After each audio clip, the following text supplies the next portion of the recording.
magandang araw mga karepo, no?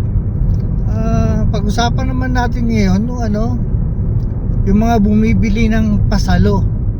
Ito, bigyan ko kayo ng mga dahilan kung bakit huwag kayong bibili ng pasalo. Ito, no, mga karepo, pag-ingatan nyo po itong pagbili ng pasalo kasi mura nga, baka mamaya may problema, no? Ngayon mga karepo, ang unang nagiging problema ng ating mga sumasalo, yun ay yung pag ang mode of payment ay automatic debit account, yung tipong magde-deposit ka sa savings account nung client o nung sinalo mong sasakyan. Minsan mga karepo, ang nangyari, bayad yung sumalo, yun pala wini-withdraw nung first owner. So yun mga karepo, magugulat ka na lang, akala mo bayad ka na, tapos na yung hinuhulugan mo, yun pala kinukuha na ni first owner. So marami akong nakausap ng ganyan mga karepo, buti nga yung ibang nakakausap ko maaga pa lang na-detect nila kasi nanghihingi sila ng statement of account, nanghihingi sila ng resibo dun sa client na kinukonfirm na nung bangko yung kanilang payment. So yun mga karepo, napakahirap na magbayad ka ng magbayad, yun pala kukunin ng first owner, kasi merong ibang first owner mga karepo, dito na encounter ko na nakapag-loan, umabot ng 1, 2, 3, meron pa nga isang nagmamalaki daw na nagpapasalo, 5 yung kanyang pinasalo, no? Mga karepo, mahal din naman ang mag down payment dyan sa mga pasalo na yan, kasi kaya naman kumukuha dahil sa pag-aakala nila na hindi na sila na-approve sa bangko. Ayun mga karepo, pwede naman tayong tumulong doon sa mga hirap sa approval. PM nyo lang ako. So ano pa yung mga maaring problema na ma-encounter ng sumalo? So yung documentation mga karepo, minsan sasabihin sa inyo na nagpasalo to palo, hindi na pala yan hindi naman ibibigay yung mga dokumento. Minsan sasabihin sa'yo updated yan sa bangko, tupalo na lang yung statement of account, nakatibay na updated. Minsan hindi na yan nakakarating mga karepo, yung mga tupalo na documents na yan, sakit sa ulo yan mga karepo. Hanggang sa dulo magugulat ka, hindi na lang din ibibigay sa'yo yan.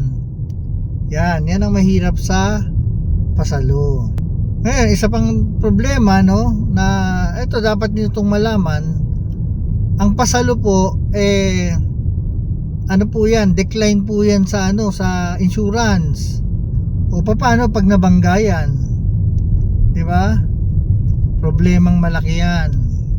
Ngayon, paano naman kung yan ay nanakaw, nakarnap? So, problemang malaki yan ng sumalo. Halimbawa, nabangga, di ba? Paano mo ngayon papaayos yan? Paano mo ngayon i-claim sa insurance yan? So, problema pong malaki yan. Marami. Nasunog, di ba? May mga ganon. So, hirap tayong mag-claim yan sa insurance. Ayun mga karepo, so napaka masalimuot ng pagbili ng pasalo. Minsan kahit natapos mo na yan, ang problema pala natin kay bangko. O sabihin na natin meron kayo pinirmahan na SPA, deed of assumption of mortgage. Mga karepo, hindi kinikilala ng bangko yan. Pwede naman siguro kung may SPA ka, parang ino-authorize ka na to transact, para makuha mo yung mga original docs.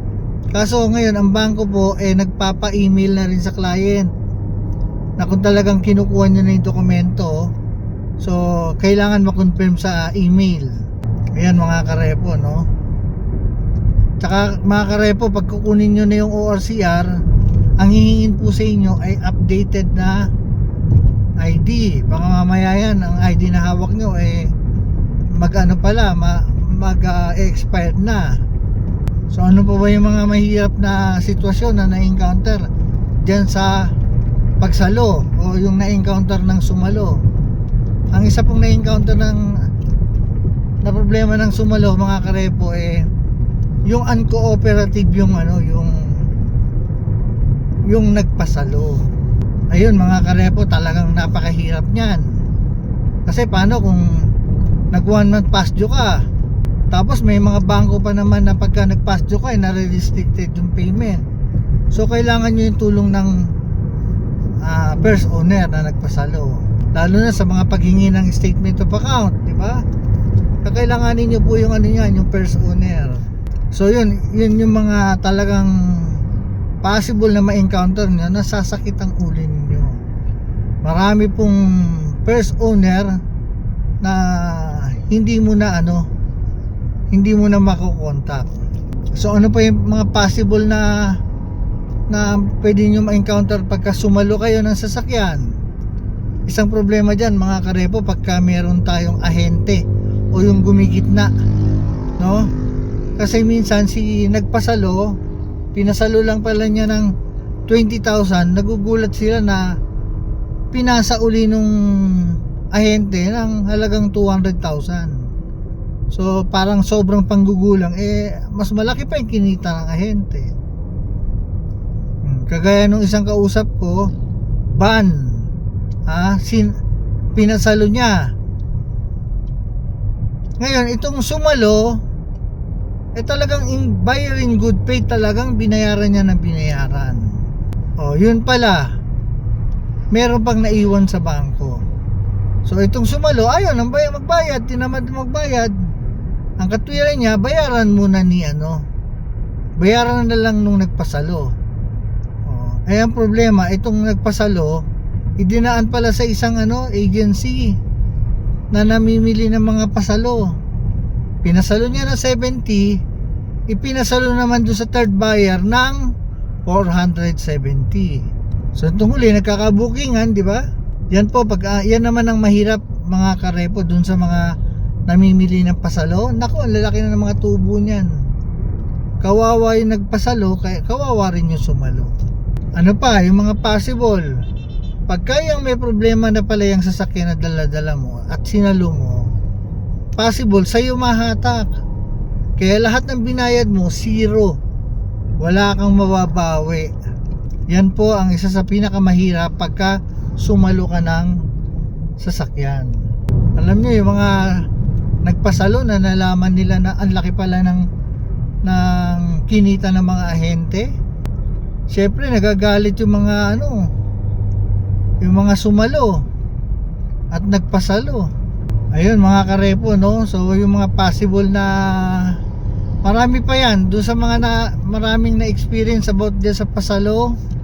Pwede po kayong mag-comment below para makatulong doon sa mga kababayan natin na nabibiktima rin ng pasalo o yung pagbili ng pasalo. Ayun mga karepo, concentrate muna ako sa pagmamaneho. Maraming salamat po sa inyong panonood.